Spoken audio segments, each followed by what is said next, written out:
ವಿಡಿಯೋದಲ್ಲಿ ನಾವು ಇವತ್ತು ಕರ್ನಾಟಕ ಸ್ಟೇಟ್ ಪೊಲೀಸ್ ಕಾನ್ಸ್ಟೇಬಲ್ 2026 ಏನು ಒಂದು ಕಾಲ್ ಫಾರ್ಮ್ ಆಗಿದೆ, ಸೊ ಅದರ ಬಗ್ಗೆ ಚರ್ಚೆನ ಮಾಡಲಿಕ್ಕೆ ಹೋಗ್ತಾ ಇದ್ದೇವೆ. ಸೊ ಈ ಒಂದು ಎಕ್ಸಾಮ್ಗೆ ಅಪ್ಲಿಕೇಶನ್ ಸಲ್ಲಿಸಲಿಕ್ಕೆ ನಿಮಗೆ 8/7/2026 ನಿಮಗೆ ಅವಕಾಶ ಕೊಟ್ಟಾರು. ಆಮೇಲೆ ಈ ಎಕ್ಸಾಮ್ಸ್ಗಳು 2 ಆಗಸ್ಟ್ 2026 ನಡೀತೈತೆ ಅಂತ ಹೇಳಿ ನೋಟಿಫಿಕೇಶನ್ದಲ್ಲಿ ಹೇಳ್ಯಾರೆ. ಬಟ್ ನನ್ನ ಪ್ರಕಾರ ಎಕ್ಸಾಮ್ ಡೇಟ್ ಒಂದು ಸ್ವಲ್ಪ ಮುಂದೆ ಹೋಗುವಂಥ ಚಾನ್ಸಸ್ ಇದೆ.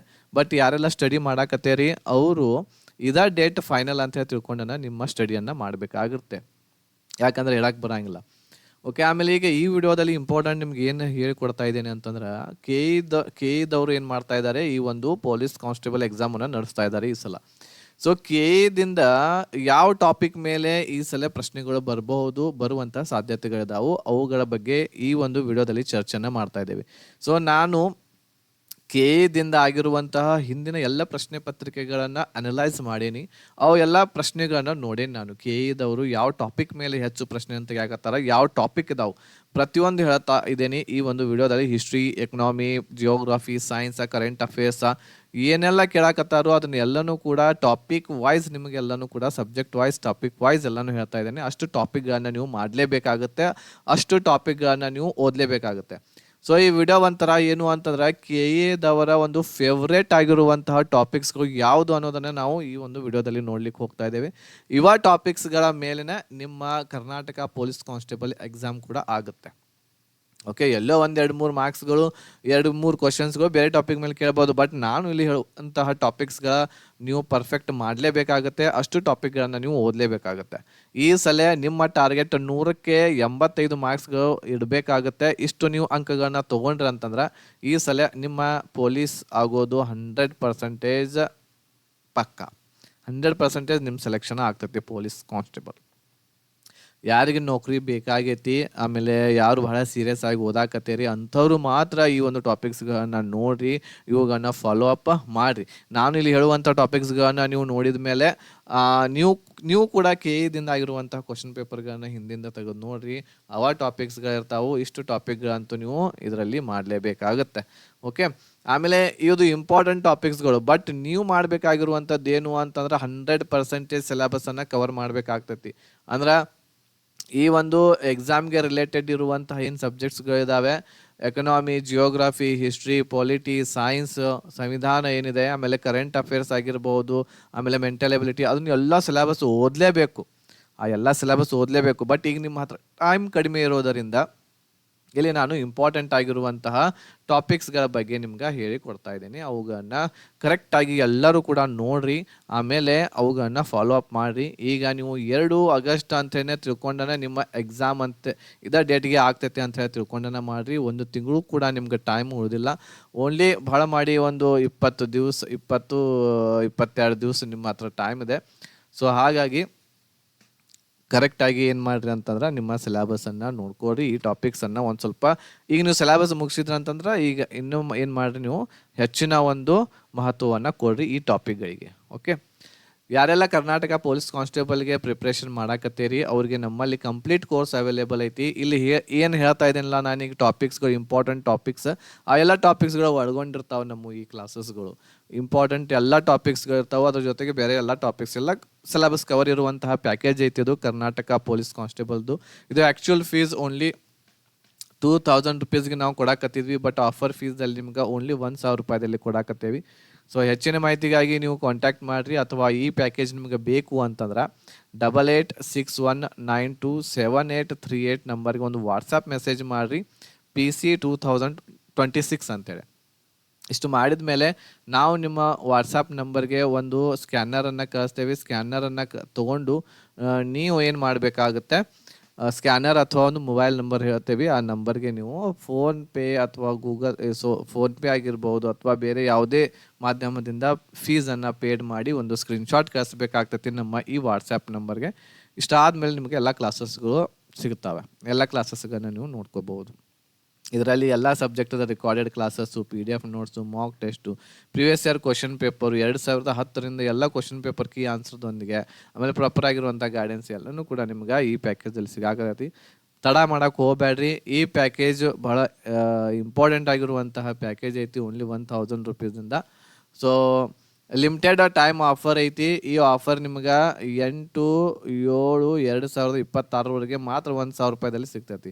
9ನೇ ತಾರೀಕಿನಿಂದ ಮತ್ತೆ 2,000 ರೂಪಾಯಿ ಇದರದ ಫೀಸ್ ಆಗ್ತೈತಿ. ಅದ್ರ ಸಲುವಾಗಿ ಬೇಗನೆ ನೀವು ಏನು ಮಾಡ್ಬೋದು, ಈ ಕ್ಲಾಸಸ್ಸನ್ನು ತೊಗೊಂಡು ನಿಮ್ಮ ಎಕ್ಸಾಮ್ ಪ್ರಿಪ್ರೇಷನ್ ಮಾಡ್ಬೋದು. ಇಲ್ಲೇನು ನಾ ಇಂಪಾರ್ಟೆಂಟ್ ಟಾಪಿಕ್ಸ್ ಹೇಳಲಿಕ್ಕೆ ಹೋಗ್ತಾ ಇದ್ದೀನಿ, ಆ ಎಲ್ಲ ಟಾಪಿಕ್ಸ್ಗಳು ಈ ಒಂದು ಪ್ಯಾಕೇಜ್ದಲ್ಲಿ ನಿಮ್ಗೆ ಸಿಗ್ತಾವೆ. ಈಗ ಇಲ್ಲಿ ನಾವು 1 by 1 ಏನು ಮಾಡೋಣ ಅಂತಂದ್ರೆ, ಯಾವ್ಯಾವ ಸಬ್ಜೆಕ್ಟ್ದಿಂದ ಯಾವ್ಯಾವ ಟಾಪಿಕ್ಸ್ಗಳನ್ನ ನಾನು ನೋಡ್ಕೊಂಡೇನಿ ಅವುಗಳನ್ನ ನಿಮ್ಗೆ ಹೇಳ್ತಾ ಇದ್ದೇನೆ. ಮೊದಲನೇದಾಗಿ ಹಿಸ್ಟ್ರಿದೊಳಗೆ ಯಾವೆಲ್ಲ ಟಾಪಿಕ್ಸ್ಗಳು ಇಂಪಾರ್ಟೆಂಟ್ ಇದಾವೆ ಅವುಗಳನ್ನ ನೋಡೋಣ. ಸೊ ಹಿಸ್ಟ್ರಿದಲ್ಲಿ ನೋಡ್ರಿ, ನಾನು ಯಾವ ರೀತಿ ಕ್ವಶನ್ಸ್ಗಳನ್ನ ಅನಲೈಸ್ ಮಾಡ್ಕೊತ ಹೋಗಿದ್ನಿ, ಸೊ ಆ ರೀತಿ ನಾನು ನಿಮ್ಗೆ ಹೇಳ್ತಾ ಹೋಗ್ತೇನೆ. ಬಟ್ ಸೀರಿಯಲ್ ವೈಸ್ ಇರಂಗಿಲ್ಲ ಇದರಲ್ಲಿ. ಸೊ ಮೊದಲನೇದಾಗಿ ಏನು ಅಂತಂದ್ರೆ, ದೆಹಲಿ ಸುಲ್ತಾನರು ಇಂಪಾರ್ಟೆಂಟ್ ಇದೆ. ಆಮೇಲೆ ಮೊಘಲರು. ಸೊ ಇವು ಎರಡು ಬಹಳ ಇಂಪಾರ್ಟೆಂಟ್ ಆಗಿರುವಂತಹ ಟಾಪಿಕ್ಸ್. ಇದ್ರ ಮೇಲೆ ಕ್ವಶನ್ಸ್ ಬಂದೇ ಬರ್ತವೆ. ಆಮೇಲೆ ನೆಕ್ಸ್ಟ್ ಇತಿಹಾಸಕಾರರ ಬಗ್ಗೆ ಒಂದು ಸ್ವಲ್ಪ ಗೊತ್ತಿರಬೇಕು ನಿಮ್ಗೆ. ಇತಿಹಾಸಕಾರರು ಇತಿಹಾಸದ ಬಗ್ಗೆ ಕೊಟ್ಟಿರುವಂತಹ ವ್ಯಾಖ್ಯೆಗಳು ಏನಿದಾವು ಅವುಗಳ ಬಗ್ಗೆ ಒಂದು ಸ್ವಲ್ಪ ನಿಮ್ಗೆ ನೋಡ್ಕೋಬೇಕು. ಈ ಎಲ್ಲ ಟಾಪಿಕ್ಸ್ಗಳು ನೀವು ಗೂಗಲ್ದಲ್ಲಿ ಸರ್ಚ್ ಮಾಡಿರಿ ಅಂತಂದರೆ ಎಲ್ಲ ಸಿಗ್ತಾವೆ ನಿಮಗೆ. ಎಲ್ಲ ಡಿಟೇಲ್ ಆಗಿರುವಂಥ ಮಾಹಿತಿ ನಿಮಗೆ ಇಂಗ್ಲೀಷ್ದಲ್ಲಿ, ಕನ್ನಡದಲ್ಲಿ ಎರಡೂಗಳಲ್ಲಿ ಕೂಡ ಸಿಗ್ತೈತಿ. ಬಟ್ ನಿಮ್ಗೆ ಕ್ಲಾಸಸ್ ಬೇಕು ಅಂತಂದ್ರೆ ಈ ಟಾಪಿಕ್ಸ್ಗಳ ಮೇಲೆ ನಮ್ಮಲ್ಲಿ ಅವೈಲೇಬಲ್ ಇದಾವೆ. 1,000 ರೂಪಾಯಿದಲ್ಲಿ ನೀವು ತೊಗೋಬೋದು.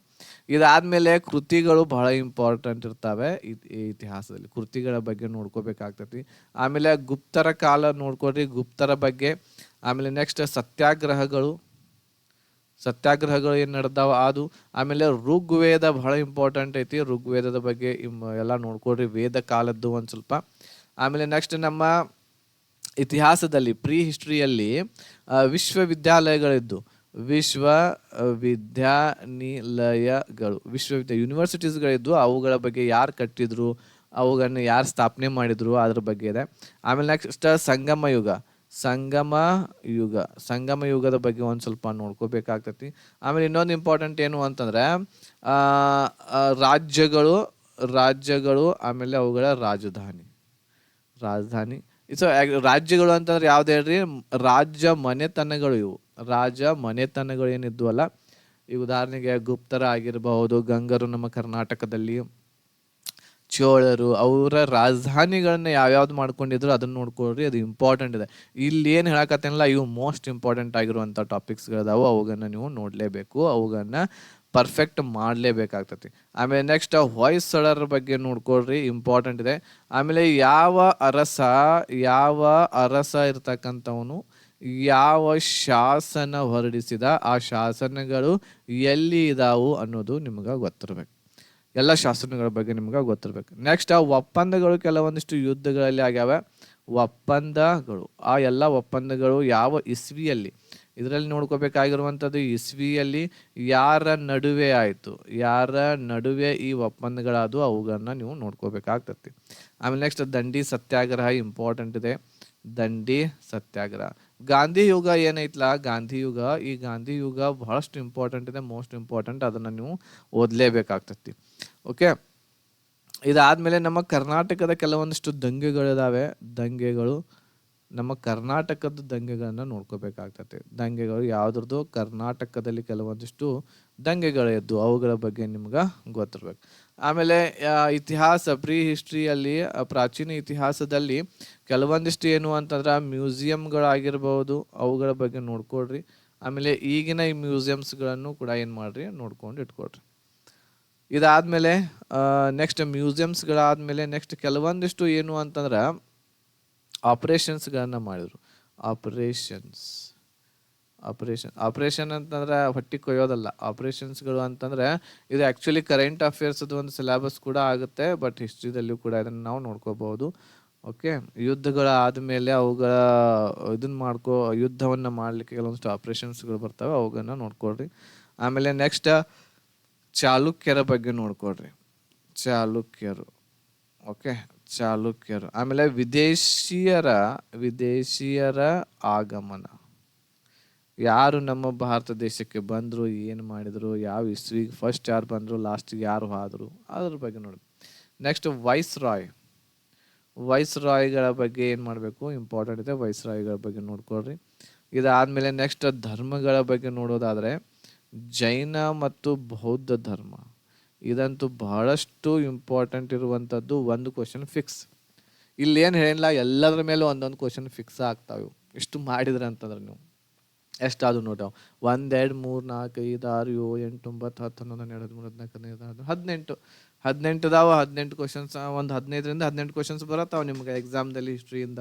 ಸೊ ಇಷ್ಟು ನೀವು ಮಾಡಲೇಬೇಕಾಗಿರುವಂಥದ್ದು. ಸೊ ಹಾಗಾಗಿ ಇದು ಏನು ಅಂತಂದ್ರೆ ಹಿಸ್ಟ್ರಿಗೆ ಸಂಬಂಧಿಸಿರುವಂತಹ ಏನು ಟಾಪಿಕ್ಸ್ಗಳಿದಾವ ಇವುಗಳನ್ನ ಕರೆಕ್ಟಾಗಿ ಮಾಡಿಕೊಡ್ರಿ. ಓಕೆ, ಇದಾದಮೇಲೆ ನೆಕ್ಸ್ಟ್ ಎಕನಾಮಿದಿಂದ ನೋಡೋದಾದರೆ ಎಕನಾಮಿದಿಂದ ಇಲ್ಲಿ ಬ್ಯಾಂಕ್ಗಳ ಬಗ್ಗೆ ಒಂದು ಸ್ವಲ್ಪ ನೋಡ್ಕೊಳ್ರಿ. ಆಮೇಲೆ ಅವುಗಳ ಸ್ಥಾಪನೆಗಳು ಯಾವಾಗ ಅದು ಏನು ಅನ್ನೋದನ್ನು ಒಂದು ಸ್ವಲ್ಪ ನೋಡ್ಕೊಳ್ರಿ. ಆಮೇಲೆ ಕೆಲವೊಂದಿಷ್ಟು ಯೋಜನೆಗಳನ್ನು ನಮ್ಮ ಭಾರತ ಸರ್ಕಾರ ಆಗಿರ್ಬೋದು, ಆಮೇಲೆ ನಮ್ಮ ಕರ್ನಾಟಕ ಸರ್ಕಾರ ಇವುಗಳು ಕೆಲವೊಂದಿಷ್ಟು ಯೋಜನೆಗಳನ್ನ ತಂದಾರೆ. ಅವು ಎಲ್ಲ ಯೋಜನೆಗಳು ನಿಮ್ಗೆ ಗೊತ್ತಿರಬೇಕು. 2026 ಜನವರಿಯಿಂದ ಬಂದಿರುವಂತಹ ಎಲ್ಲವುಗಳು. ಆಮೇಲೆ ಕೆಲವೊಂದಿಷ್ಟು ಕಂಪ್ನಿಗಳಿದಾವೆ ನಮ್ಮ ಭಾರತ ದೇಶದಲ್ಲಿ, ನಮ್ಮ ಕರ್ನಾಟಕದಲ್ಲಿ, ಅವುಗಳ ಬಗ್ಗೆ ನೋಡ್ಕೊಳ್ರಿ. ಆಮೇಲೆ ನೆಕ್ಸ್ಟ್ ಈ ಯೋಜನೆಗಳನ್ನ ಹೇಳಿದೆ. ಆಮೇಲೆ ನೆಕ್ಸ್ಟ್ ಸಹಾಯಧನದ ಬಗ್ಗೆ. ಸಹಾಯಧನ ಅಂತಂದ್ರೆ ಏನು ಹೇಳ್ರಿ, ಉದಾಹರಣೆಗೆ ಬ್ಯಾಂಕ್ ಅಕೌಂಟ್ಸ್ಗಳನ್ನು ಓಪನ್ ಮಾಡಿದ್ದು ಆಗಿರ್ಬೋದು, ಬಡವರಿಗೆ ಸಹಾಯಧನ ನೀಡಲಿಕ್ಕೆ ಕೆಲವೊಂದಿಷ್ಟು ಯೋಜನೆಗಳು ಬರ್ತಾವೆ ಅವು. ಸೊ ಇಂಥವುಗಳನ್ನ ನೀವು ಎಕನಾಮಿಕ್ದಲ್ಲಿ ನೋಡ್ಬೇಕಾಗ್ತೈತಿ. ಇದು ಆ್ಯಕ್ಚುಲಿ ಕರೆಂಟ್ ಅಫೇರ್ಸ್ದನ್ನ ಆಗ್ತಾವೆ, ಬಟ್ ಎಕನಾಮಿದಲ್ಲಿ ಇವು ಏನಾಗ್ತಾವು ಅಂತಂದ್ರೆ ಟಾಪಿಕ್ಸ್ಗಳು ನಮ್ಗೆ ನೋಡಲಿಕ್ಕೆ ಸಿಗ್ತಾವೆ. ಓಕೆ, ಈಗ ನೆಕ್ಸ್ಟ್ ಎಕನಾಮಿ ಆದಮೇಲೆ ಜಿಯೋಗ್ರಾಫಿದಲ್ಲಿ ಏನೆಲ್ಲ ಓದಬೇಕಾಗ್ತೈತಿ. ಜಿಯೋಗ್ರಾಫಿದಲ್ಲಿ ನೋಡ್ರಿ, ಇಲ್ಲಿ ಜ್ವಾಲಾಮುಖಿಗಳು, ಆಮೇಲೆ ಭೂಕಂಪ ಇವುಗಳನ್ನ ನೋಡ್ಕೋಬೇಕಾಗ್ತೈತಿ. ಓಕೆ, ಆಮೇಲೆ ನೆಕ್ಸ್ಟ್ ಬೇಸಾಯದ ಬಗ್ಗೆ. ಬೇಸಾಯದ ಬಗ್ಗೆ ನೋಡ್ಕೋಬೇಕು. ಬೇಸಾಯದಲ್ಲಿ ಎಷ್ಟು ಪ್ರಕಾರಗಳಿದಾವೆ, ಹೆಂಗ ಏನ. ಆಮೇಲೆ ನದಿಗಳು, ಆಮೇಲೆ ಇವುಗಳ ಉಪನದಿಗಳು, ಇದು ಇಂಪಾರ್ಟೆಂಟ್ ಇರುವಂಥದ್ದು ಇಲ್ಲಿ. ಆಮೇಲೆ ನೆಕ್ಸ್ಟ್ ಸೌರವ್ಯೂಹದಲ್ಲಿ ಸೂರ್ಯ ಇದನ್ನು ಕೂಡ ಇನ್ಕ್ಲೂಡ್ ಮಾಡಿ. ಸೂರ್ಯ, ಚಂದ್ರ, ಭೂಮಿ, ಆಮೇಲೆ ಉಳಿದಿರ್ತಕ್ಕಂತಹ ಗ್ರಹಗಳ ಬಗ್ಗೆ ಎಲ್ಲ ನಿಮ್ಗೆ ಗೊತ್ತಿರಬೇಕು. ಇದಾದ್ಮೇಲೆ ನೆಕ್ಸ್ಟ್ ನಮ್ಮ ಕರ್ನಾಟಕದ ಮತ್ತು ಭಾರತದ ಅರಣ್ಯ ಬಗ್ಗೆ ನಿಮಗೆ ಗೊತ್ತಿರಬೇಕಾಗ್ತೈತಿ. ಕಾಡುಗಳ ಬಗ್ಗೆ. ಆಮೇಲೆ ಕೆಲವೊಂದಿಷ್ಟು ಕ್ರಾಂತಿಗಳು, ಆ್ಯಕ್ಚುಲಿ ಇದು ಎಕನಾಮಿ ಮತ್ತು ಜಿಯೋಗ್ರಫಿ ಎರಡರೊಳಗೂ ಕೂಡ ಬರುತ್ತೆ. ಕ್ರಾಂತಿಗಳು ಅಂತಂದ್ರೆ ಕೆಲವೊಂದಿಷ್ಟು ಬೆಳೆಗಳನ್ನ ಬಹಳಷ್ಟು ಅತಿ ಹೆಚ್ಚಾಗಿ ಬೆಳೆದ್ರು, ಗೋಧಿ ಬೆಳೆದ್ರು. ಸೊ ಅಲ್ಲಿ ಕೆಲವೊಂದಿಷ್ಟು ಕ್ರಾಂತಿಗಳು ಬಂದು, ಅಂಥವು ಕ್ರಾಂತಿಗಳು ಯುದ್ಧ ಮಾಡೋದು, ಜಗಳ ಮಾಡೋದು ಆ ಕ್ರಾಂತಿ ಅಲ್ಲ. ಕ್ರಾಂತಿ ಅಂತಂದ್ರೆ ಈಗ ಮೊಟ್ಟೆ ಉತ್ಪಾದನೆ ಹೆಚ್ಚು ಮಾಡೋದು, ಅದಕ್ಕೆ ಏನಂತಾರೆ. ಆಮೇಲೆ ಮೀನು ಉತ್ಪಾದನೆ ಹೆಚ್ಚು ಮಾಡೋದು, ಅದಕ್ಕೆ ಏನಂತೀವಿ, ಅದಕ್ಕೆ ಕ್ರಾಂತಿಗಳು ಅಂತ ಹೇಳ್ತೇವೆ ನಾವು. ಸೊ ಅವುಗಳಿಗೆ ಹಾಲು ಉತ್ಪಾದನೆ ಆಗಿರ್ಬೋದು. ಸೊ ಅಂಥವು ಕೆಲವೊಂದಿಷ್ಟು ಕ್ರಾಂತಿಗಳಾಗ್ಯಾವೆ. ಸೊ ಅವುಗಳ ಬಗ್ಗೆ ನಿಮ್ಗೆ ಎಲ್ಲನೂ ಕೂಡ ಏನಾಗಿರ್ಬೇಕು, ಗೊತ್ತಿರಬೇಕಾಗ್ತತಿ. ಓಕೆ, ಇದಾದ್ಮೇಲೆ ನೆಕ್ಸ್ಟ್ ಉಪಗ್ರಹಗಳಾದ. ಆಮೇಲೆ ನೆಕ್ಸ್ಟ್ ಹೆದ್ದಾರಿಗಳ ಬಗ್ಗೆ ಒಂದು ಸ್ವಲ್ಪ ನೋಡ್ಕೊಳ್ರಿ. ಹೆದ್ದಾರಿಗಳಾಗಿರ್ಬೋದು, ಆಮೇಲೆ ಜಿಲ್ಲಾ ರಸ್ತೆ, ತಾಲೂಕಾ ರಸ್ತೆ, ನ್ಯಾಷನಲ್ ಹೈವೇಸ್ಗಳು ಇವುಗಳ ಬಗ್ಗೆ ನೋಡ್ಕೋಬೇಕು. ಆಮೇಲೆ ನೆಕ್ಸ್ಟ್ ಯಾವುದು ಅಂತಂದ್ರೆ ವರ್ಲ್ಡ್ ಟ್ರೇಡ್ ಆರ್ಗನೈಸೇಷನ್ಸ್ಗಳಾಗಿರ್ಬೋದು, ಅವುಗಳ ಬಗ್ಗೆ ನೋಡ್ಕೊಳ್ರಿ. ಆಮೇಲೆ ಕೆಲವೊಂದಿಷ್ಟು ಸಮಿತಿಗಳನ್ನ ರಚನೆ ಮಾಡಿರ್ತಾರೆ, ಆ ಸಮಿತಿಗಳನ್ನ ನೋಡ್ಕೊಳ್ರಿ. ಆಮೇಲೆ ಅವುಗಳ ಶಿಫಾರಸ್ಸುಗಳು ಏನೇನು ಬಂದು ಅವುಗಳ ಬಗ್ಗೆ ನೋಡ್ಕೊಳ್ರಿ. ಓಕೆ, ಆಮೇಲೆ ನೆಕ್ಸ್ಟ್ ಬುಡಕಟ್ಟು ಜನಾಂಗದವ್ರು ಬರ್ತಾರೆ. ಬುಡಕಟ್ಟು ಜನಾಂಗ, ಯಾವ ಬುಡಕಟ್ಟು ಜನಾಂಗದವರು ಎಲ್ಲಿ ವಾಸವಾಗ್ತಾರೆ. ಆಮೇಲೆ ನೆಕ್ಸ್ಟ್ ಮರುಭೂಮಿ ನಮ್ಮ ಭಾರತ ದೇಶದಾಗಿರ್ಬೋದು, ಜಗತ್ತಿನ ಮರುಭೂಮಿಗಳಾಗಿರ್ಬೋದು. ಆಮೇಲೆ ನೆಕ್ಸ್ಟ್ ಅದಿರುಗಳು. ಸೊ ಇವುಗಳ ಬಗ್ಗೆ ಇಷ್ಟು ಇಂಪಾರ್ಟೆಂಟ್ ಆಗಿರುವಂತಹ ಜಿಯೋಗ್ರಫಿದಲ್ಲಿ ಬರುವ ಟಾಪಿಕ್ಸ್ಗಳು ಆಗ್ಯಾವೆ. ಇದಾದ್ಮೇಲೆ ಸೈನ್ಸ್ದಲ್ಲಿ ನಾವು ನೋಡೋದಾದರೆ, ಸೈನ್ಸ್ದಲ್ಲಿ ಯಾವೆಲ್ಲ ಟಾಪಿಕ್ಸ್ಗಳನ್ನ ನೋಡಬೇಕು ಅಂತಂದ್ರೆ, ಮೊದಲನೇದಾಗಿ ಜೀವಕೋಶಗಳು ಬಹಳಷ್ಟು ಇಂಪಾರ್ಟೆಂಟ್ ಇರ್ತೈತಿ. ಎಲ್ಲ ಜೀವಕೋಶ ಟಾಪಿಕ್ ನಿಮಗೆ ಗೊತ್ತಿರಬೇಕು. ಆಮೇಲೆ ನೀರು ಅಂತ ಹೇಳಿ ಒಂದು ಟಾಪಿಕ್ ಬರ್ತೈತಿ, ಅದ್ರ ಬಗ್ಗೆ. ನೆಕ್ಸ್ಟ್ ಗೊಬ್ಬರಗಳ ಬಗ್ಗೆ. ಆಮೇಲೆ ಅನಿಲಗಳು ಬರ್ತಾವೆ, ಅದ್ರ ಬಗ್ಗೆ ಗೊತ್ತಿರಬೇಕು. ಆಮೇಲೆ ದ್ರಾವಣಗಳು, ದ್ರಾವಣ ಪಾಠ ಬರ್ತೈತಿ, ಅದ್ರ ಬಗ್ಗೆ. ಓಕೆ, ಆಮೇಲೆ ಚಲನೆ ಪಾಠ ಬಹಳ ಇಂಪಾರ್ಟೆಂಟ್ ಐತಿ, ಅದನ್ನ ನೀವು ಮಾಡಲೇಬೇಕಾಗಿರುವಂಥದ್ದು. ಇದಾದ್ಮೇಲೆ ರೋಗಗಳ ಬಗ್ಗೆ ಗೊತ್ತಿರ್ಬೇಕು. ರೋಗಗಳು, ಯಾವ ರೋಗ ಯಾವ್ದರಿಂದ ಬರ್ತೈತಿ, ಯಾವ್ದು ಕಡಿಮೆ ಆಗಾನ, ಯಾವ್ದು ರೋಗ ಬರ್ತೈತಿ, ಖನಿಜಗಳಾಗಿರ್ಬೋದು, ವಿಟಾಮಿನ್ಸ್ಗಳಾಗಿರ್ಬೋದು, ಅದು ಎಲ್ಲ ನೋಡ್ಕೋಬೇಕಾಗ್ತೈತಿ. ಆಮೇಲೆ ಕೆಲವೊಂದಿಷ್ಟು ಏನು ಅಂತಂದ್ರೆ ವ್ಯಾವಹಾರಿಕವಾಗಿ ಆಗುವಂಥದ್ದು ಹತ್ತಿ ಬಗ್ಗೆ ಆಗಿರ್ಬೋದು, ಆಮೇಲೆ ಆ, ರೇಷ್ಮೆ ಹುಳ ಆಗಿರ್ಬೋದು, ಇವುಗಳ ಬಗ್ಗೆ ಒಂದು ಸ್ವಲ್ಪ ಗೊತ್ತಿರಬೇಕು. ಆಮೇಲೆ ಬಟರ್ಫ್ಲೈ ಇವು ಯಾವ ರೀತಿ ಬೆಳೀತಾವೆ ಏನು ಅದ್ರ ಬಗ್ಗೆ ಒಂದು ಸ್ವಲ್ಪ ಗೊತ್ತಿರಬೇಕು. ಆಮೇಲೆ ತಳಿಗಳು ಹೊಸದಾಗಿ ಅನ್ವೇಷಣೆ ಮಾಡ್ತಿರ್ತಾರೆ, ಅವುಗಳನ್ನ ರಚನೆ ಮಾಡ್ತಿರ್ತಾರೆ, ಆ ತಳಿಗಳ ಬಗ್ಗೆ ಗೊತ್ತಿರಬೇಕು. ಪ್ರಾಣಿಗಳಾಗಿರ್ಬೋದು, ಸಸ್ಯಗಳು, ಇದರಲ್ಲಿ ಸಸ್ಯಗಳಾಗಿರ್ಬೋದು ಮತ್ತು ಪ್ರಾಣಿಗಳು ಎಲ್ಲ ಈಗ ರೀಸೆಂಟ್ ಆಗಿರುವಂತಹ ತಳಿಗಳ ಬಗ್ಗೆ ಗೊತ್ತಿರಬೇಕು. ಆ ತಳಿಗಳು ಯಾವ ರಾಜ್ಯದಲ್ಲಿ ಕೇಳಬಹುದು ಅಥವಾ ಯಾವ ದೇಶದಲ್ಲಿ ಅಂತ ಕೂಡ ಕೇಳಬಹುದು. ಇದಾದ್ಮೇಲೆ ನೆಕ್ಸ್ಟ್ ಯಾವುದು ಅಂತಂದ್ರೆ ನಾಮಕರಣಗಳಾಗಿರ್ಬೋದು, ಯಾವ ಒಂದು ವಸ್ತುವಿಗೆ ಯಾವ ನಾಮಕರಣ ಇದೆ ಅಂತೇಳಿ. ಆಮೇಲೆ ವಿದ್ಯುತ್ ಶಕ್ತಿ, ವಿದ್ಯುತ್ ವಿದ್ಯುತ್ ಶಕ್ತಿಗಳಾಗಿರ್ಬೋದು. ಆಮೇಲೆ ಧಾತುಗಳು ಎಲ್ಲ ಧಾತುಗಳ ಬಗ್ಗೆ ಗೊತ್ತಿರಬೇಕು. ಅವುಗಳ ಬಗ್ಗೆ ಒಂದು 2-3 ಪಾಯಿಂಟ್ಸ್ ಎಲ್ಲ ಧಾತುಗಳದ್ದು ಗೊತ್ತಿರಬೇಕು. ಇಷ್ಟು ಮಾಡಿದ್ರೆ ಅಂತಂದ್ರೆ ಜೀವಕೋಶ ಇಲ್ಲಿಂದ ಹಿಡಿದು ಎಲ್ಲನೂ ಕೂಡ ನಿಮ್ಮದು ಕಂಪ್ಲೀಟ್ ಆಗ್ತದೆ. ಇವು ಇಂಪಾರ್ಟೆಂಟ್ ಆಗಿರುವಂತಹ ಸೈನ್ಸ್ದಲ್ಲಿ ಬರುವಂತಹ ಕೆಲವೊಂದಿಷ್ಟು ಟಾಪಿಕ್ಸ್ಗಳನ್ನ ನಿಮಗೆ ಇಲ್ಲಿ ಹೇಳೀನಿ.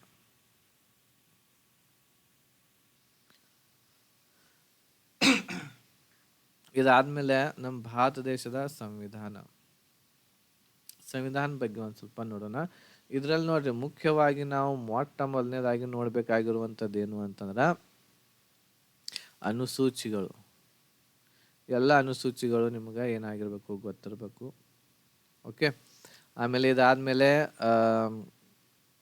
ಆರ್ಟಿಕಲ್ಸ್ಗಳು ಇಂಪಾರ್ಟೆಂಟ್ ಆಗಿರುವಂಥದ್ದು ಎಲ್ಲ ಗೊತ್ತಿರಬೇಕು. ಆಮೇಲೆ ಇದರಲ್ಲಿ ಬರುವಂಥದ್ದು ರಾಷ್ಟ್ರಪತಿ, ಆಮೇಲೆ ಪ್ರೈಮ್ ಮಿನಿಸ್ಟರ್, PM ಬಗ್ಗೆ, CM ಬಗ್ಗೆ ಆಗಿರ್ಬೋದು. ಆಮೇಲೆ ರಾಜ್ಯಪಾಲರು, ಯಾವ ರಾಜ್ಯದಲ್ಲಿ ಯಾರು ರಾಜ್ಯಪಾಲರಾಗ್ಯಾರೆ, ಹೊಸದಾಗಿ ಆಗಿರುವಂಥ CMಗಳ ಬಗ್ಗೆ, ರಾಜ್ಯಪಾಲರು ಯಾವ ರಾಜ್ಯದಲ್ಲಿ ಯಾವ ರಾಜ್ಯಪಾಲರಿದ್ದಾರೆ. ಆಮೇಲೆ ಇದಾದಮೇಲೆ ನೆಕ್ಸ್ಟ್ ಕೆಲವೊಂದಿಷ್ಟು ಅಧಿವೇಶನಗಳ ಬಗ್ಗೆ ಗೊತ್ತಿರಬೇಕು. ಅಧಿವೇಶನಗಳು ಯಾವಾಗ ನಡೀತಾವೆ, ಯಾರು ಕರೀತಾರೆ, ಏನು ಅಂತೇಳಿ. ಓಕೆ, ಆಮೇಲೆ ನೆಕ್ಸ್ಟ್ ಸಂವಿಧಾನದ ಬಗ್ಗೆ ಕೆಲವೊಂದಿಷ್ಟು ಹೇಳಿಕೆಗಳನ್ನು ಕೆಲವೊಬ್ಬರು ಹೇಳ್ಯಾರೆ, ವ್ಯಕ್ತಿಗಳು, ಮಹಾನ್ ವ್ಯಕ್ತಿಗಳು. ಅದ್ರ ಬಗ್ಗೆನೂ ಕೂಡ ನಿಮ್ಗೆ ಗೊತ್ತಿರಬೇಕು. ಆಮೇಲೆ ಮುಖ್ಯವಾಗಿ ಮೂಲಭೂತ ಹಕ್ಕುಗಳು ಆಗಿರ್ಬೋದು. ಆಮೇಲೆ ಯಾವುದು DP ಏನು ಹೇಳ್ತೇವೆ ನಾವು, ಇದಕ್ಕೆ DPSP ಅಂತ ಏನು ಹೇಳ್ತೇವಲ್ಲ, ಅವುಗಳು ನಿಮ್ಗೆ ಕರ್ತವ್ಯಗಳಾಗಿರ್ಬೋದು, ಮೂಲಭೂತ ಕರ್ತವ್ಯಗಳು. ಅವು ರಾಜ್ಯ ನೀತಿ ನಿರ್ದೇಶಕ ತತ್ವಗಳು ಅಂತ ಹೇಳ್ತೇವೆ ಕನ್ನಡದಲ್ಲಿ. ರಾಜ್ಯ ನೀತಿ ನಿರ್ದೇಶಕ ತತ್ವಗಳು ಇವೆಲ್ಲಾನು ಕೂಡ ಇದರಲ್ಲಿ ನಿಮಗೆ ಗೊತ್ತಿರಬೇಕಾಗ್ತತಿ. ಇದಾದ್ಮೇಲೆ ಸಂಸತ್ತಿನ ಬಗ್ಗೆ ಗೊತ್ತಿರಬೇಕು. ಓಕೆ, ಆಮೇಲೆ ನೆಕ್ಸ್ಟ್ ಸುಪ್ರೀಂ ಕೋರ್ಟ್ ಆಗಿರ್ಬೋದು, ಹೈಕೋರ್ಟ್ ಆಗಿರ್ಬೋದು, ಡಿಸ್ಟ್ರಿಕ್ಟ್ ಕೋರ್ಟ್ ಆಗಿರ್ಬೋದು, ಈ ಎಲ್ಲ ಕೋರ್ಟ್ಗಳ ಬಗ್ಗೆ ಗೊತ್ತಿರಬೇಕಾಗ್ತತಿ. ಆಮೇಲೆ ಮೂಲಭೂತ ಹಕ್ಕುಗಳು, ಕರ್ತವ್ಯಗಳು. ಆಮೇಲೆ ಕೆಲವೊಂದಿಷ್ಟು ತಿದ್ದುಪಡಿಗಳಾಗ್ಯಾವೆ, ಅವುಗಳನ್ನ ಒಂದು ಸ್ವಲ್ಪ ನೋಡ್ಕೊಳ್ರಿ. ಇವು ಅಂತೂ ನೀವು ಓದಲೇಬೇಕಾಗಿರುವಂಥದ್ದು. ಇವು ಏನು ಹೇಳಿಲ್ಲ, ರಾಷ್ಟ್ರಪತಿ, ಆಮೇಲೆ PM, CM, ರಾಜ್ಯಪಾಲರು, ಇವುಗಳ ಆರ್ಟಿಕಲ್ಸ್ಗಳು ಕೂಡ ನಿಮ್ಗೆ ಗೊತ್ತಿರಬೇಕಾಗ್ತತಿ. ಆರ್ಟಿಕಲ್ಸ್ದಿಂದ ಹಿಡಿದು ಎಲ್ಲ ಮಾಹಿತಿ ನಿಮ್ಗೆ ಇವ್ರ ಬಗ್ಗೆ ಗೊತ್ತಿರಬೇಕು. ಅವ್ರು ಏನು ಮಾಡ್ತಾರ, ಏನಿಲ್ಲ, ಅವ್ರ ಪದಚ್ಯುತಿ ಹೆಂಗೆ ಮಾಡ್ತಾರ, ಏನು ಎಲ್ಲನೂ ಕೂಡ ಇದರಲ್ಲಿ ನೀವು ಓದಬೇಕಾಗ್ತತಿ. ಅನುಸೂಚಿಗಳು ಎಷ್ಟಿದಾವೋ ಎಲ್ಲ ಅನುಸೂಚಿಗಳು ಗೊತ್ತಿರಬೇಕು. ಆ ಅನುಸೂಚಿಗಳಲ್ಲಿ ಯಾವೆಲ್ಲ ವಿಷಯಗಳಿದಾವೋ ಅವೆಲ್ಲ ನಿಮಗೆ ಗೊತ್ತಿರಬೇಕಾಗ್ತತಿ. ಇವು ಇಂಪಾರ್ಟೆಂಟ್ ಆಗಿರುವಂತಹ ಸಂವಿಧಾನದ ಕೆಲವೊಂದಿಷ್ಟು ಟಾಪಿಕ್ಸ್ಗಳು ಇದರಲ್ಲಿ ಇದ್ದಾವೆ. ಇದಾದಮೇಲೆ ನೆಕ್ಸ್ಟ್ ಇನ್ನೊಂದು ಇಂಪಾರ್ಟೆಂಟ್ ಏನು ಅಂತಂದ್ರೆ ಕರೆಂಟ್ ಅಫೇರ್ಸ್ದಿಂದ ನೋಡ್ರಿ, ಒಂದು 18-20 ಕ್ವಶನ್ಸ್ಗಳು ಬರಲಿಕ್ಕೆ ಸಾಧ್ಯತೆಗಳಿದಾವೆ. ಇತ್ತೀಚಿನ ಪ್ರಶಸ್ತಿಗಳನ್ನು ನೋಡ್ಕೊಳ್ರಿ, ಇತ್ತೀಚಿನ ಕೆಲವೊಂದಿಷ್ಟು ಇಂಡೆಕ್ಸಸ್ಗಳನ್ನು ನೋಡ್ಕೊಳ್ರಿ. ಓಕೆ, ಆಮೇಲೆ ಸ್ಪೋರ್ಟ್ಸ್ ಬಗ್ಗೆ ನೋಡ್ಕೊಳ್ರಿ. ಈಗ ಇತ್ತೀಚೆಗೆ ಯಾವೆಲ್ಲ ಸ್ಪೋರ್ಟ್ಸ್ಗಳು ನಡೆದಾವೆ, ಕ್ರಿಕೆಟ್ ಆಗಿರ್ಬೋದು, ಟೆನ್ನಿಸ್ ಆಗಿರ್ಬೋದು, ಅವೆಲ್ಲವುಗಳನ್ನ ನೋಡ್ಕೊಳ್ರಿ. ಆಮೇಲೆ ಸೂಚ್ಯಂಕಗಳನ್ನು ಹೇಳಿದೆ ನಾನು ನಿಮ್ಗೆ. ಆಮೇಲೆ ಈಗ ವಿಸ್ತರಿಸಿ ಬರೆ ಅಂಥೇಳಿ ಕೊಡ್ತಾರೆ. ಸೊ ಅವುಗಳು ಇತ್ತೀಚೆಗೆ ಕೆಲವೊಂದಿಷ್ಟು ಎಕನಾಮಿಗೆ ಸಂಬಂಧ ಇರುವಂತಹದ್ದನ್ನು ಬಹಳಷ್ಟು ಕೇಳ್ತಾರೆ. ಆಮೇಲೆ ಕೆಲವೊಂದಿಷ್ಟು ಏನು ಯೋಜನೆಗಳಿರ್ತವೆ, ಆ ಯೋಜನೆಗಳನ್ನು ಏನು ಮಾಡಿರ್ತಾರೆ, ಶಾರ್ಟ್ನಲ್ಲಿ ಬರೆದಿರ್ತಾರೆ. ಸೊ ಈಗ ಉಮಂಗ್ ಆಗಿರ್ಬೋದು, ಈ ರೀತಿ ಬಹಳಷ್ಟು ಬರ್ತವೆ, ಅವುಗಳನ್ನ ವಿಸ್ತರಿಸಿ ಬರೀಲಿಕ್ಕೆ ಹೇಳ್ತಾರೆ. ಸೊ ಅದನ್ನು ಮಾಡಬೇಕು. ಆ ಯೋಜನೆಗೆ ಸಂಬಂಧವಾಗಿರುವಂಥದ್ದು ಇರ್ತೈತಿ. ಈಗ ಆಮೇಲೆ ಕೆಲವೊಂದಿಷ್ಟು ಏನು ಅಂತಂದ್ರೆ ಇಂಟರ್ನ್ಯಾಷನಲ್ ಏನಿರ್ತೈತಿ, ವಿದೇಶದೊಂದಿಗೆ ಕೆಲವೊಂದಿಷ್ಟು ಒಪ್ಪಂದಗಳಾಗಿರ್ತವೆ ನಮ್ಮ ಭಾರತ ದೇಶದ್ದು. ಸೊ ಅವು ಕೆಲವೊಂದಿಷ್ಟು ಗುಂಪುಗಳನ್ನ ಮಾಡ್ಕೊಂಡಿರ್ತಾರೆ, ಹೌದಾ. ಗುಂಪುಗಳಿರ್ತವೆ. ಈಗ G7 ಆಗಿರ್ಬೋದು, G10 ಆಗಿರ್ಬೋದು, ಆಮೇಲೆ ಕ್ವಾಡ್ ಅಂತೇಳಿ ಬರ್ತೈತಿ. ಕ್ವಾಡ್ ಬಗ್ಗೆ ಮೊನ್ನೆ ಎಕ್ಸಾಮ್ದಲ್ಲಿ ಕೇಳಿದ್ರು. ಸೊ ಈ ಗುಂಪುಗಳಲ್ಲಿ ಎಷ್ಟು ದೇಶಗಳಿರ್ತಾವೆ, ಆಮೇಲೆ ಯಾವೆಲ್ಲ ದೇಶಗಳಿರ್ತಾವೋ ಅವೆಲ್ಲ ಗುಂಪುಗಳನ್ನ ನೋಡ್ಕೊಳ್ರಿ, ಹೌದಾ. ಈಗ ಒಂದು ಉದಾಹರಣೆ ಕೊಟ್ಟು ನಿಮಗೆ, ಕ್ವಾಡ್ದಲ್ಲಿ 4 ದೇಶಗಳು ಬರ್ತಾವೆ, ಯಾವ್ಯಾವು ಅವು ಗೊತ್ತಿರ್ಬೇಕು. ಹಂಗೆ ಬೇರೆ ಬೇರೆ ಗುಂಪುಗಳನ್ನ ಮಾಡ್ಕೊಂಡಾರೆ. ಸೊ ಅವುಗಳನ್ನ ನೋಡ್ಕೋಬೇಕು ನಾವು. ಓಕೆ. ಆಮೇಲೆ ಯೋಜನೆಗಳನ್ನ ಈಗಾಗಲೇ ನಾನು ನಿಮ್ಗೆ ಹೇಳಿದೆ. ಆಮೇಲೆ ಕೆಲವೊಂದಿಷ್ಟು ನೋಡ್ರಿ, ಟೆಕ್ನಾಲಜಿಗೆ ಸಂಬಂಧಿಸಿದ್ದು ಏನು ಗೊತ್ತಿರಬೇಕು ಅಂತಂದ್ರೆ, ಕೆಲವೊಂದಿಷ್ಟು ಪೋರ್ಟಲ್ಗಳನ್ನ ಬಿಡುಗಡೆ ಮಾಡ್ತಾರೆ, ಕೆಲವೊಂದಿಷ್ಟು ಆ್ಯಪ್ಗಳನ್ನ ಬಿಡುಗಡೆ ಮಾಡ್ತಾರೆ. ಈಗ ಮೊನ್ನೆ ಒಂದು ಎಕ್ಸಾಮ್ದಲ್ಲಿ ಬಹಳಷ್ಟು ಏನು ಅಂತಂದ್ರೆ, ಎಜುಕೇಷನ್ದಲ್ಲಿ ಬಹಳಷ್ಟು ಆ್ಯಪ್ಸ್ಗಳನ್ನ ಬಿಡುಗಡೆ ಮಾಡ್ತಾ ಇದ್ದಾರೆ. ಉದಾಹರಣೆಗೆ ನಿರಂತರ ಆ್ಯಪ್ ಆಗಿರಬಹುದು, ಆಮೇಲೆ ಟೀಚರ್ಸ್ಗಳಿಗೆ ಏನು ಅಂತಂದ್ರೆ ಅಟೆಂಡೆನ್ಸ್ ಹಾಕಲಿಕ್ಕೆ, ಹಾಜರಿ ಹಾಕಲಿಕ್ಕೆ ಅವ್ರಿಗೊಂದು ಆ್ಯಪನ್ನು ಮಾಡ್ಯಾರೆ. ಹುಡುಗರಿಗೆ ನಿರಂತರ ಅಂತೇಳಿ ಒಂದು ಆ್ಯಪ್ ಬಂದಿದೆ. ಕರ್ತವ್ಯ ಅಂತ ಹೇಳಿ ಟೀಚರ್ಸ್ಗಳಿಗೆ ಆ್ಯಪ್ ಬಂದಿದೆ. ಸೊ ಇವು ಎಲ್ಲ ಗೊತ್ತಿರ್ಬೇಕು ನಿಮಗೆ, ಏನೆಲ್ಲ ಅದ್ರೊಳಗೆ ಇರ್ತೈತಿ, ಏನೆಲ್ಲ ಇಲ್ಲ ಅಂತೇಳಿ. ಸೊ ಇವೆಲ್ಲ ನೀವು ಗೂಗಲ್ದಲ್ಲಿ ಸರ್ಚ್ ಮಾಡಿರಿ ಅಂತಂದ್ರೆ ನಿಮಗೆ ಕರೆಂಟ್ ಅಫೇರ್ಸ್ ಎಲ್ಲನೂ ಕೂಡ ಇವು ಸಿಗ್ತವೆ. ಓಕೆ. ಸೊ ಇಷ್ಟು ಇಂಪಾರ್ಟೆಂಟ್, ಇಷ್ಟಂತೂ ಇದಾವು. ಇವೆಲ್ಲವುಗಳನ್ನ ಏನು ಮಾಡ್ರಿ, ಆದಷ್ಟು ಇವುಗಳನ್ನ ನೋಡ್ಕೊಳ್ರಿ. ಓಕೆ. ಇದಾದ್ಮೇಲೆ ನೆಕ್ಸ್ಟ್ ಈಗ ಮೆಂಟಲ್ ಎಬಿಲಿಟಿ ಒಂದು ಸಬ್ಜೆಕ್ಟ್ ಉಳಿತೈತಿ, ಮೆಂಟಲ್ ಎಬಿಲಿಟಿ. ಸೊ ಮೆಂಟಲ್ ಎಬಿಲಿಟಿಯಲ್ಲಿ ಮುಖ್ಯವಾಗಿ ನಾವು ಮಾಡಬೇಕಾಗಿರುವಂಥದ್ದು ವೆನ್ ಡಯಾಗ್ರಾಮ್ ಆಗಿರ್ಬೋದು, ಆಮೇಲೆ ಪಾಯ್ ನಕ್ಷೆ ಆಗಿರ್ಬೋದು, ಅದನ್ನಂತೂ ಓದಲೇಬೇಕು. ಆಮೇಲೆ ನೆಕ್ಸ್ಟ್ ನಂಬರ್ ಸಿಸ್ಟಮ್ ಅಂತ ಹೇಳಿ ಒಂದು ಬರ್ತೈತಿ, ನಂಬರ್ ಸಿಸ್ಟಮ್, ಅದನ್ನು ನೀವು ಓದಲೇಬೇಕಾಗ್ತೈತಿ. ಆಮೇಲೆ ಸರಳ ಬಡ್ಡಿ ಮತ್ತು ಚಕ್ರ ಬಡ್ಡಿ ಒಂದು ಕ್ವಶನ್ ಫಿಕ್ಸ್ ಇರ್ತೈತಿ, ಈ ಟಾಪಿಕನ್ನು ಮಾಡಲೇಬೇಕು ನೀವು. ಆಮೇಲೆ ಮಿಸ್ಸಿಂಗ್ ನಂಬರ್ದಿಂದ 1ರಿಂದ 2 ಕ್ವಶನ್ಸ್ ಇರ್ತಾವೆ. ಮಿಸ್ಸಿಂಗ್ ನಂಬರ್ದಿಂದ 1ರಿಂದ 2 ಕ್ವಶನ್ಸ್. ಈ ನಂಬರ್ನು ಬರ್ಬೋದು ಅಥವಾ ಅಲ್ಫಾಬೆಟ್ ಕೂಡ ಬರ್ಬೋದು, ಅಂದ್ರೆ ಅಕ್ಷರಗಳು, ಇಂಗ್ಲೀಷ್ ವರ್ಣಮಾಲೆ ಅಕ್ಷರಗಳು ಕೂಡ ಬರ್ಬೋದು. ಇದಾದಮೇಲೆ ಟೈಮ್ದಿಂದ 1 ಕ್ವಶನ್ ಬರ್ತೈತಿ. ಆಮೇಲೆ ಕ್ಯಾಲೆಂಡರ್ದಿಂದ 1 ಕ್ವಶನ್ ಬರ್ತೈತಿ 100%. ಇದಾದ್ಮೇಲೆ ದಿಕ್ಕುಗಳ ಬಗ್ಗೆ ಬರ್ತೈತಿ. ಒಬ್ಬ ಹುಡುಗ ಹಿಂಗೆ ಹೊಂಟಿದ್ದ, ಹಂಗೆ ಹೋದ, ನೆಕ್ಸ್ಟ್ ಯಾವ ದಿಕ್ಕಿಗೆ ಹೋಗಿ ನಿಂತಾನು, ಇಲ್ಲಿಂದ ಎಷ್ಟು ದೂರದೊಳಗೆ ನಿಂತಾನಂತೇಳಿ.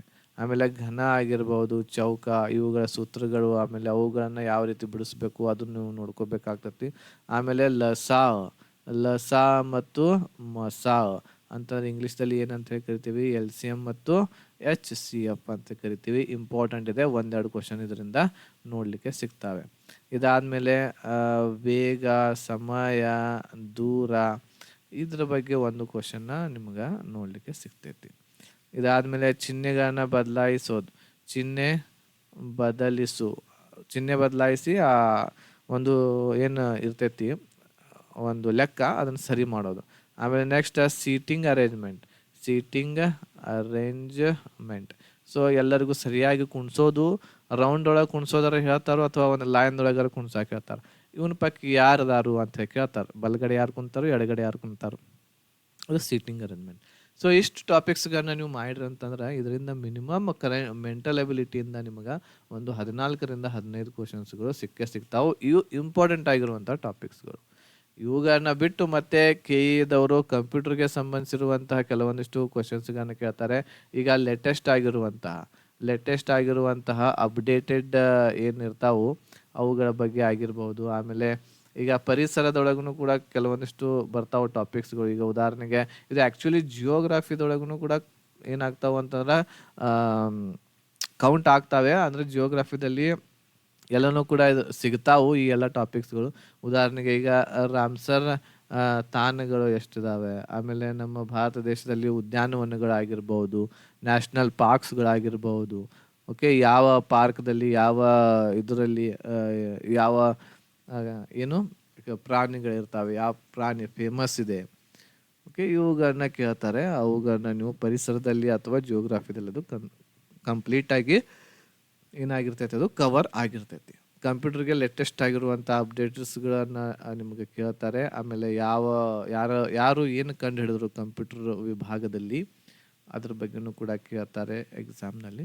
ಇಷ್ಟು ಏನು ಅಂತಂದರೆ ಇಂಪಾರ್ಟೆಂಟ್ ಟಾಪಿಕ್ಸ್ಗಳು ನಾವು ಈ ಒಂದು PC ಎಕ್ಸಾಮನ್ನು ಕ್ಲಿಯರ್ ಮಾಡಲಿಕ್ಕೆ ಓದಲೇಬೇಕಾಗಿರುವಂತಹ ಟಾಪಿಕ್ಸ್ಗಳಾಗ್ಯಾವೆ. ಓಕೆನಾ. ಸೊ ಇವುಗಳನ್ನ ಒಂದ್ಸಲ ನೋಟ್ಸ್ ಮಾಡಿ ಇಟ್ಕೊಳ್ರಿ, ಇದನ್ನು ಬರ್ಕೋರಿ, ಅಥವಾ ಏನು ಮಾಡಿರಿ ಸ್ಕ್ರೀನ್ಶಾಟ್ ತಗೊಂಡು ಆಮೇಲೆ ಬರ್ಕೊಂಡು ಈ ಟಾಪಿಕ್ಸ್ಗಳನ್ನಂತೂ ಏನು ಮಾಡಬೇಕು, ನೀವು ಸ್ಟಡಿ ಮಾಡಲೇಬೇಕಾಗಿರುವಂತಹ ಟಾಪಿಕ್ಸ್ಗಳು ಇವು, ಬಿಟ್ಟಿದ್ದಿಲ್ಲ, ಮಾಡಲೇಬೇಕಾಗಿರುವಂಥದ್ದು. ಓಕೆ, ಸೊ ಹಾಗಾಗಿ ನಿಮ್ಮ ಸಿಲೆಬಸನ್ನು ಬೇಗನೆ ಇವುಗಳ ಮೂಲಕ ಮುಗಿಸ್ರಿ. ಆಮೇಲೆ ಈ ಎಲ್ಲ ಟಾಪಿಕ್ಸ್ಗಳು ಬೇಕು ಅಂತಂದರೆ ನಮ್ಮಲ್ಲಿ ಕ್ಲಾಸಸ್ ಅವೈಲೇಬಲ್ ಇದಾವೆ. ಇವು ಬಹಳಷ್ಟು ಏನು ಕ್ಲಾಸಸ್ ಆಗಂಗಿಲ್ಲ, ಇದು ಒಂದು ಎಲ್ಲ ಟಾಪಿಕ್ಸ್ಗಳು ಕೂಡಿ ಒಂದು 8-10 ದಿವಸದೊಳಗೆ ನೀವು ಎಲ್ಲ ಕ್ಲಾಸಸ್ಗಳನ್ನು ಮುಗಿಸ್ಬೋದಾಗೈತಿ. ಸೊ ಹಾಗಾಗಿ ಕಾಂಟ್ಯಾಕ್ಟ್ ಮಾಡಿ ಕ್ಲಾಸಸ್ ಬೇಕಂತ ಹೇಳಿ ಅನ್ನುವರು 8861927838 ನಂಬರ್ಗೆ. ಆಮೇಲೆ ಈ ವಿಡಿಯೋ ನಿಮಗೆ ಹೇಗೆ ಅನ್ನಿಸ್ತಾ ಅನ್ನೋದನ್ನು ಕೂಡ ಕಮೆಂಟ್ ಮಾಡಿರಿ ಈ ವಿಡಿಯೋದಲ್ಲಿ. ಆಮೇಲೆ ಆದಷ್ಟು ಎಲ್ಲರಿಗೂ ಕೂಡ ಶೇರ್ ಮಾಡಿರಿ. ಆಮೇಲೆ ಎಲ್ಲರಿಗೂ ಒಳ್ಳೆಯದಾಗಲಿ. ಎಲ್ಲರೂ ಕೂಡ ಯಾರು ಬಹಳ ಕಠಿಣ ಪರಿಶ್ರಮವನ್ನು ಪಟ್ಟು ಸ್ಮಾರ್ಟಾಗಿ ವರ್ಕ್ ಮಾಡ್ತಾ ಇದ್ದೀರಾ ಅವರೆಲ್ಲರದು ಕೂಡ ಸೆಲೆಕ್ಷನ್ ಆಗಲಿ ಅಂತೇಳಿ ದೇವರಲ್ಲಿ ಹಾರೈಸ್ತಾ, ನೀವು ಕೂಡ ಈ ವಿಡಿಯೋನ ಎಲ್ಲರಿಗೂ ಕೂಡ ಶೇರ್ ಮಾಡಿರಿ. ಓಕೆ.